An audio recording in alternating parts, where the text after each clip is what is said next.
Hello అండి, అందరికీ నమస్తే. అందరూ బాగున్నారా? అందరూ బాగుండాలని అయితే నేనైతే కోరుకుంటున్నాను.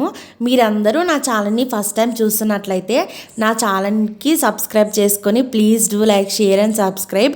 అండ్ నా వీడియోస్ నచ్చితే తప్పకుండా లైక్ చేసి అండ్ నా వీడియోస్ ఎలా ఉన్నాయో కూడా మీరైతే తప్పకుండా కామెంట్ చేయండి. ఈరోజు నేను క్యారెట్ కర్రీ సింపుల్గా నా స్టైల్లో ఎలా చేస్తానో మీకు చూపిద్దాము అని అయితే అనుకుంటున్నాను.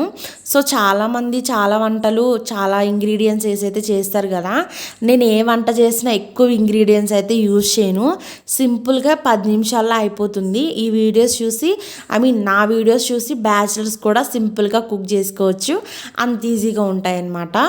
సో మా ఇంట్లో మేమైతే ఇద్దరం ఉంటాము. సో నేనైతే 6 కిలో క్యారెట్ని అయితే తీసుకున్నాను. నేను వీడియోలో చూపిస్తున్న విధంగా చిన్నగా అయితే కట్ చేసుకున్నాను. నాకు ఆల్మోస్ట్ 45 మినిట్స్ పట్టింది ఈ క్యారెట్ని అయితే కట్ చేయడానికి.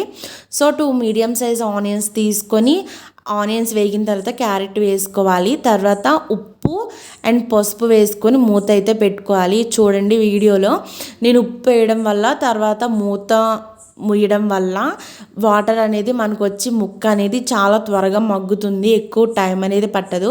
చూడండి 5 మినిట్స్లోనే నేను గంట అలాగొచ్చంగానే ముక్క అనేది విరిగిపోతుంది. కొంచెం క్యారెట్ స్వీట్గా ఉంటుంది కాబట్టి కారం అనేది ఎక్కువగానే పడుతుంది. నేను ఆల్మోస్ట్ 2 స్పూన్స్ వేసి ఇంకొక హాఫ్ స్పూన్ అయితే వేసాను అనమాట. సో మీరు మీ టేస్ట్కి తగ్గట్టు వేయండి. సో కొంతమందికి క్యారెట్ ఫ్రై లాగా ఇష్టం, బట్ నాకేంటంటే ఏ కర్రీ అయినా కొంచెం గుజ్జు గ్రేవీలా ఉంటే బాగుంది అనిపిస్తుంది. మీకు నచ్చితే వాటర్ యాడ్ చేసుకోండి. ఫ్రైలా ఉంది అనుకుంటే మీకు వద్దు, మీకు ఫ్రైలా కాకుండా గ్రేవీలా కావాలంటే ఒక చిన్న టీ గ్లాస్ వాటర్ అయితే యాడ్ చేసుకోండి. చూడండి కర్రీ రెడీ అయిపోయినట్టు. ఏ కర్రీ అయినా ఆయిల్ అయితే రిలీజ్ చేస్తుంది.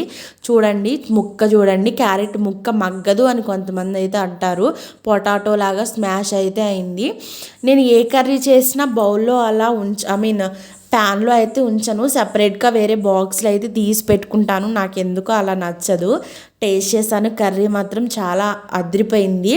సో నేను గుజ్జుగా అన్నాను కదా, సో గుజ్జుగా అంటే ఎలానో చూపిద్దామని చెప్పేసి కర్రీ కలుపుకునేటప్పుడు తినేటప్పుడు మీకైతే వీడియో అయితే రికార్డ్ చేశాను. ఇలా చేసుకోవడం వల్ల అనేది కర్రీ మొత్తం కలుస్తుంది. ఒకసారి ట్రై చేసి నాకు కామెంట్ చేయండి.